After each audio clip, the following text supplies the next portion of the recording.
గట్టిగా చెప్పేటటువంటి మాట, ఈ సైకో పోవాలి, సైకిల్ రావాలి అన్న మాట ప్రతి ఒక్కరు కూడా ఈ రోజు కోడై కూస్తున్నారు. మరి నిజం చేయాల్సినటువంటి బాధ్యత మన మీద ఉందా లేదా అన్నది కార్యకర్తలందరికీ కూడా అడుగుతున్నాను. మరి దానికి మీరందరూ కూడా ముందుకు వచ్చి రాబోతున్నటువంటి ఎన్నికలకి మీరందరూ కూడా సిద్ధంగా ఉండాలని కూడా తెలియజేస్తున్నాను. జగన్మోహన్ రెడ్డి గారు చేసినటువంటి పాపాలు ఎన్నో అనేకమైనటువంటివి. రాష్ట్రం మొత్తం ఈ రోజు తగలబడిపోయింది. ఎక్కడా కూడా ఎటువంటి ఉద్యోగాలు లేవు. యువతకి ఆ రోజు చెప్పినటువంటి 2,30,000 ఉద్యోగాలు లేవు. జాబ్ క్యాలెండర్ లేదు. మెగా డిఎస్సి లేకుండా ఈ రోజు దగా డిఎస్సిని ఏర్పాటు చేశాడు. ఇలా చూసుకుంటూ పోతే ప్రతి విషయంలో కూడా చెప్పినటువంటిది ఒకటి, ఈ రోజు చేసినటువంటిది మరొకటిగా మారింది. అందుకనే జగన్మోహన్ రెడ్డికి పబ్లిక్ గా తిరిగేటటువంటి దమ్ము లేదు. ఎక్కడైనా కనబడుతున్నాడా? ఎక్కడా కూడా లేదు. రేపు పలాసలో మీటింగులు పెట్టినా సరే మీ ఎవరికి కనబడ్డు.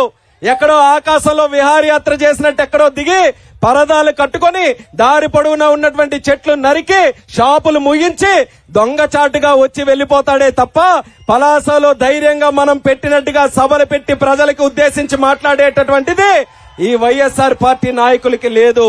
అక్కడ జగన్మోహన్ రెడ్డి ఏ రకంగా మోసం చేశాడో ఇక్కడ ఉన్నటువంటి ఆయన తాలూకా శిశువు, ఇక్కడ ఉన్నటువంటి మంత్రి అదే రకంగా మోసం చేశాడు. ఈ రోజు డబ్బా కొట్టుకొని చెప్పుకుంటున్నారు ఏమని, పెద్ద గొప్పగా మేము ఇక్కడ హాస్పిటల్ కట్టామని. అక్కడే ఫోటోలు దిగి ఈ సైడ్ నుంచి ఆ సైడ్ నుంచి ఆ వంక నుంచి ఈ వంక నుంచి హాస్పిటల్ చుట్టూ కూడా ఫోటోలు దిగుతున్నారు. నేను చెప్తాను మీకు చిట్టా, నేను చెప్తాను మీకు ఎక్కడెక్కడ ఫోటోలు దిగాలో. ఇక్కడ పలాస నుంచే మొదలు పెడితే పలాస మెయిన్ రోడ్ ఉంది. ఈ రోజు ఒక్క మట్టి కూడా వేసి పలాస మెయిన్ రోడ్ అభివృద్ధి చేయలేదు. మీ వైఎస్ఆర్ పార్టీ నాయకులందరూ కూడా బ్రహ్మాండంగా అక్కడికి వచ్చి సెల్ఫీలు దిగండి. అలాగే ఇక్కడ ఉంది రైల్ ఓవర్ బ్రిడ్జ్, ఇంతవరకు కూడా దానికి ఎక్కడ కూడా పూర్తి చేసే దాఖలాలు లేవు.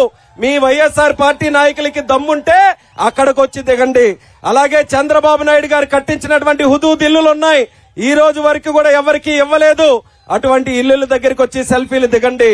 ఈ రోజు మనకున్నటువంటి జట్టి పెద్ద పెద్ద కోతలు కూశారు, ఎక్కడ కూడా ఎటువంటి కార్యక్రమం చేయలేదు. అక్కడ దిగండి. అప్పుడు 14,000 వస్తున్నటువంటి జీడి బస్తా ఈ రోజు కనీసం 7,000 కూడా రావట్లేదు. అప్పలరాజు గారు దమ్ముంటే జీడి బస్తాతో మీరు ఫోటోలు దిగండి అని ఈ సందర్భంగా తెలియజేస్తున్నాను. ఆఫ్ షోర్ రిజర్వాయర్ కోసం ఆ రోజు శివాజీ పెద్దనాన్న గారు మన పార్టీలో ఎమ్మెల్యేగా ఉన్నా ధైర్యంగా దీక్ష చేశారు. చంద్రబాబు నాయుడు గారి తాలూకా దృష్టిని ఆకట్టుకోవడానికి ఆయనతో ఎన్నో సందర్భాల్లో పోరాటం చేసి మరి 434 కోట్ల రూపాయలు ఆఫ్ షోర్ కి కేటాయించుకున్నటువంటి దమ్ము మన శివాజీ పెద్దనాన్న గారిది, తెలుగుదేశం పార్టీదని తెలియజేస్తున్నాను. ఆ రోజు పనులు కూడా ప్రారంభోత్సవం చేశాం. కానీ ఈ దుర్మార్గులు వచ్చిన తర్వాత ఆఫ్ షోర్ ను కూడా పక్కన పెట్టారు. ఫోటోలు దిగుతున్నారు కదా, ఆఫ్ షోర్ దగ్గరికి వెళ్లి దిగండి.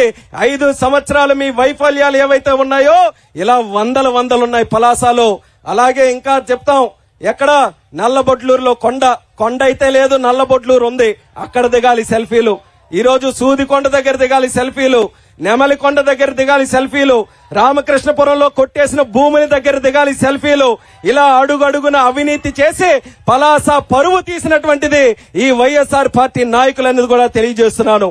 దానికి ఒక ఎంపీగా, ఇక్కడ ప్రాతినిధ్యం వహిస్తున్నటువంటి ఎంపీగా ఎప్పుడు వచ్చి మాట్లాడినా సరే చులకన భావనతో మాట్లాడుతున్నారు. ఏమని మాట్లాడుతున్నారు? స్టీల్ కుర్చీలు ఎంపీ అని. స్టీల్ కుర్చీలు ఎంపీయే కాదు, స్టీల్ కుర్చీల నుంచి స్టీల్ ప్లాంట్ వరకు నేనే ఎంపీననేది కూడా తేల్చి చెప్తున్నాను. ఎప్పుడు ఏ సమస్య వచ్చినా సరే ధైర్యంగా పోరాటం చేస్తున్నాను. ఈ రాష్ట్రంలోనే కాదు, దేశం మొత్తం కూడా వినబడేటటువంటి విధంగా తెలుగువాడి తాలూకా గొంతు ఏ రకంగా ఉంటుందో పార్లమెంటులో గట్టిగా చెప్తున్నాం.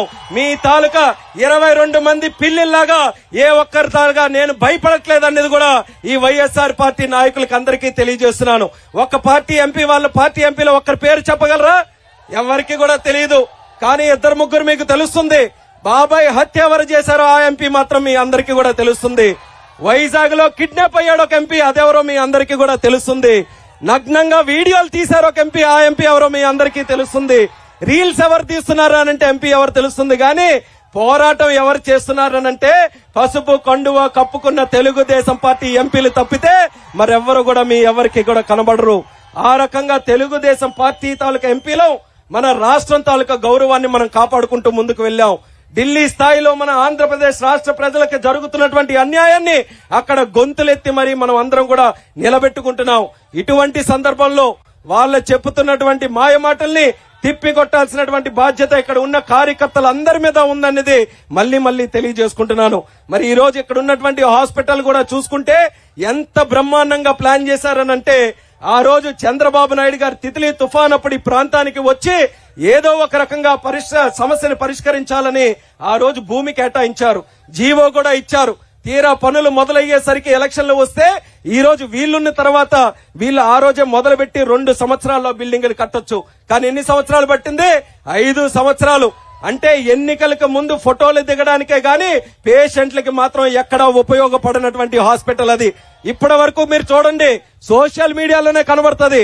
కానీ ఒక డయాలిసిస్ పేషెంట్ కి తీసుకొని వెళ్లి ఒక ఆపరేషన్ కూడా చేద్దామంటే, ఒక నెఫ్రాలజిస్ట్ దగ్గర కలుద్దామనంటే ఏ ఒక్కరు కూడా మీకు కనబడరు, పలకరించరు. శ్రీకాకుళం జిల్లా మెయిన్ హాస్పిటల్లోనే 15 సంవత్సరాల నుంచి నెఫ్రాలజిస్టులను తీసుకొని రావాలని ఎంతో వీర ప్రయత్నం చేస్తున్నా అక్కడ కూడా కష్టంగా